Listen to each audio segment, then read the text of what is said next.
Bienvenue dans le podcast Evolia.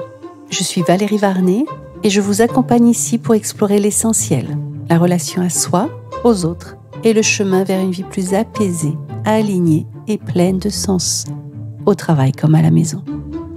Chaque épisode vous offre des outils simples, des idées concrètes et des clés pour transformer votre quotidien. Alors prenez une pause, respirez et commençons ensemble l'épisode du jour.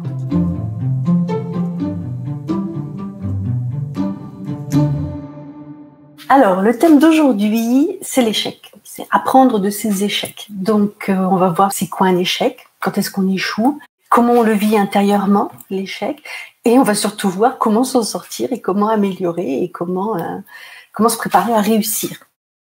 Donc, l'échec. Quand est-ce qu'on échoue ?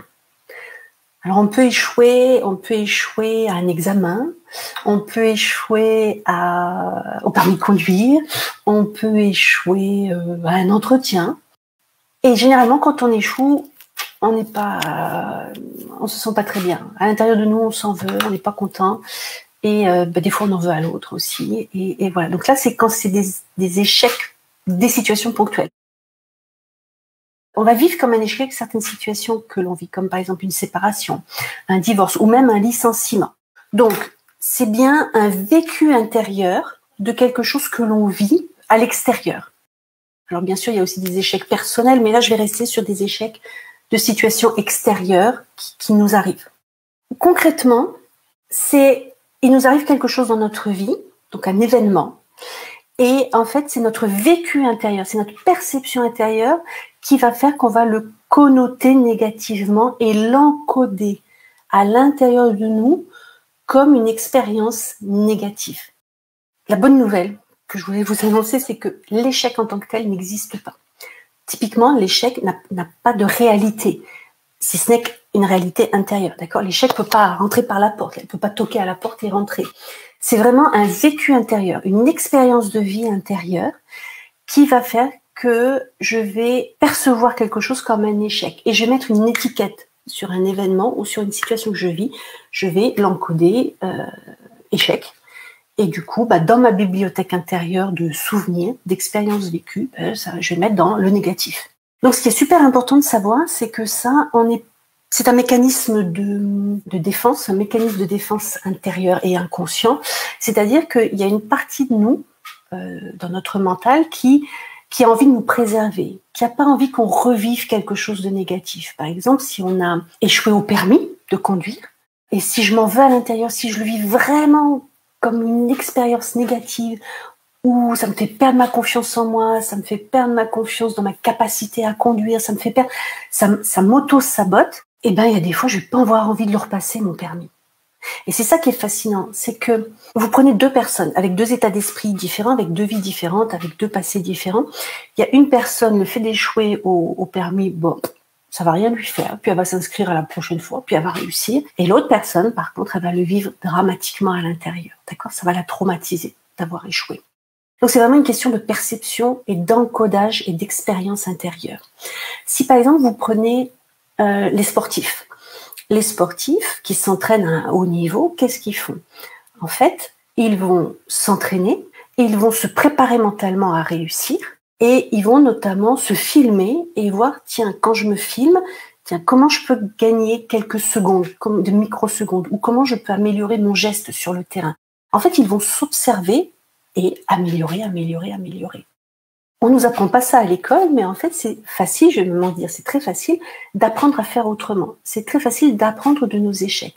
Ça demande juste un état d'esprit ouvert, et on va parler d'état d'esprit évolutif, c'est-à-dire que à partir du moment où j'ai un état d'esprit évolutif, c'est je prends la vie et les expériences de vie et les situations de la vie comme des expériences qui vont m'apprendre sur moi, m'apprendre sur les autres, et qui vont faire que je vais m'améliorer au fur et à mesure. Si je prends tout comme un drame, comme je suis pas bonne, comme par exemple j'ai une faible estime de moi, une faible confiance en moi, je vais avoir tendance à encoder négativement ce qui m'arrive et à encoder des échecs qui vont venir valider que intérieurement que je suis pas capable, que j'arriverai jamais à rien, que j'ai pas les bons diplômes, mais tout ça, c'est ce qu'on appelle des jeux psychologiques intérieurs, c'est-à-dire c'est des choses que je me raconte. Et ce qui est super important de comprendre, c'est que quand je me raconte des choses en négatif à l'intérieur, sur ma valeur, sur ma capacité à apprendre, ma capacité à entreprendre, à réussir, en fait, c'est comme si je m'auto-sabotais, c'est comme si j'ai le geste de plier les ailes, c'est comme si je me coupais les ailes, parce qu'en fait, il n'y a personne qui me dit rien à l'extérieur, mais à l'intérieur de moi, je me raconte que je suis pas capable, que je vais pas y arriver, que j'ai échoué la dernière fois, donc il n'y a pas de raison que je réussisse. Et ce qui est très important de savoir, c'est que quand je suis dans le négatif appelle le négatif, je vais sécréter des hormones cortisol, des hormones de stress, qui vont faire que je vais être encore plus dans le négatif. Et en fait, les personnes qui réussissent, ce sont des personnes qui sont dans un état d'esprit évolutif, c'est ce que je disais tout à l'heure, et qui vont être dans une démarche d'apprentissage par rapport à la vie. Il n'y a pas d'échec, il n'y a que du feedback. En fait, l'échec n'existe pas, c'est juste une chose que je n'ai pas encore réussi à faire. Donc c'est ça qui est super important, c'est que si vous ne mettez pas en place vous-même votre processus d'amélioration continue, en fait, vous allez être embarqué par le mécanisme automatique qu'on a tous intérieurement, qui est, donc ce mécanisme automatique inconscient, c'est un peu de la préservation, c'est-à-dire qu'il y a une partie de moi qui veut pas que je revive l'échec, qui veut pas que je revive tout le négatif que j'ai ressenti à l'époque. Donc, je vais m'auto-limiter, je vais m'auto-saboter et je vais me faire croire, je vais réussir à me convaincre que en fait, je suis pas capable, que c'est pas pour moi, que n'importe comment je pourrais pas y arriver. Donc, ça va vous demander de basculer dans le positif et de faire un choix vis-à-vis de vous-même et de vous engager vis-à-vis de vous-même. Ok, je sais que si je n'y prends pas garde, j'ai mon pilotage automatique qui va me faire aller dans le négatif. Maintenant, moi, ce que je veux, c'est réussir ma vie, c'est réussir ce que je veux entreprendre, donc je me mets dans un état d'esprit positif. Et donc, la clé pour apprendre de ces échecs, déjà, c'est de dire, bon, il n'y a pas d'échec, il n'y a que du feedback, il y a juste des choses que je n'ai pas encore réussi à faire. Et donc, concrètement, s'il y a quelque chose que vous n'avez pas encore réussi, que vous voulez réussir, je sais pas, moi, par exemple, je reste sur le permis de conduire, puisque c'est l'exemple du jour. On imagine que j'ai échoué à mon épreuve du permis de conduire. Donc, je vais me mettre dans un état d'esprit positif et je vais me dire, ok, qu'est-ce qui fait que ce jour-là, je n'ai pas réussi? Et donc, je vais voir un peu ma préparation en amont, exactement comme un sportif. C'est ok. En fait, oui, j'ai fait la fête la veille au soir, j'étais pas bien réveillée, donc du coup, je dormais le matin. Un exemple. Donc voilà, c'est ça. Je vais aller voir en amont, tiens, c'est quoi la séquence que j'ai mis en place? Je vais conscientiser, prendre conscience que en fait, tiens, de la façon dont je m'y suis prise, ça pouvait pas marcher. D'accord? Donc, apprentissage pour la prochaine fois. Je vais peut-être pas aller faire la fête le soir. C'est un exemple, bien sûr. Si, dans la séquence, en amont, je trouve rien, autre possibilité, peut-être que je me suis mis la barre un peu trop haute. Peut-être que j'étais trop exigeante avec moi-même. Peut-être que, passer le permis de conduire sans leçon avant, c'était peut-être pas une bonne idée, parce que je suis bonne, mais quand même pas à ce point. Et ça, c'est super important, parce qu'il y a beaucoup de personnes qui, en fait, vivent énormément d'échecs, en fait, ont l'impression de vivre énormément d'échecs, mais en fait, tout simplement, c'est parce qu'ils sont super exigeants avec eux-mêmes, et ils se mettent la barre super haute. Donc, du coup, ils sont jamais satisfaits. Donc, c'est peut-être qu'intérieurement, j'ai peut-être à réduire mon degré d'exigence. Donc, je résume. Soit dans ma séquence en amont, il y a quelque chose que j'ai loupé, donc apprentissage pour la prochaine fois, je fais autrement. Soit je me suis mis la barre un peu trop haute et peut-être que j'ai à réduire et à être moins exigeant et à être plus douce avec moi-même. Autre exemple, j'ai tout fait bien, donc en amont c'était bon, le jour J je me suis pas mis trop la pression, c'est ok. Par contre, il y a un truc que j'aurais pu faire un peu plus, c'est-à-dire que si je m'étais encore mieux reposée, ou peut-être tiens, si je m'étais mis dans l'état d'esprit de réussite dans ma préparation, mais peut-être que si j'étais allée en croyant que je vais réussir, en me mettant dans l'état d'esprit de réussite, ça m'aurait permis de mieux réussir. Pourquoi? Vous le savez très bien, je vous apprends rien.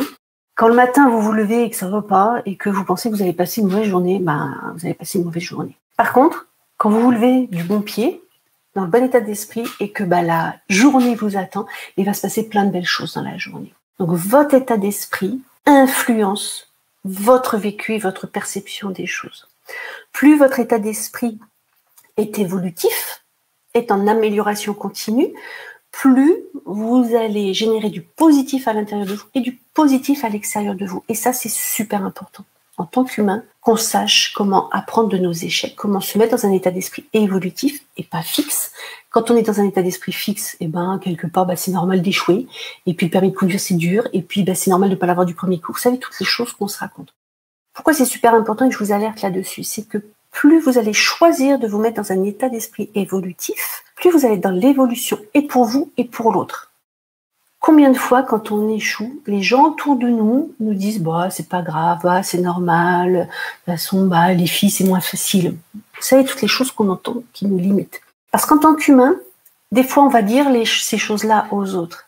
Et quand on se met vraiment dans un état d'esprit évolutif et qu'on est dans ce processus d'amélioration continue, c'est-à-dire qu'il n'y a pas d'échec, il n'y a que du feedback, il y a juste des choses que j'ai pas encore réussi à faire, cet état d'esprit-là, vous allez pouvoir le transmettre. Et à vos enfants, et aux personnes qui vous entourent, et aux personnes avec lesquelles vous allez travailler.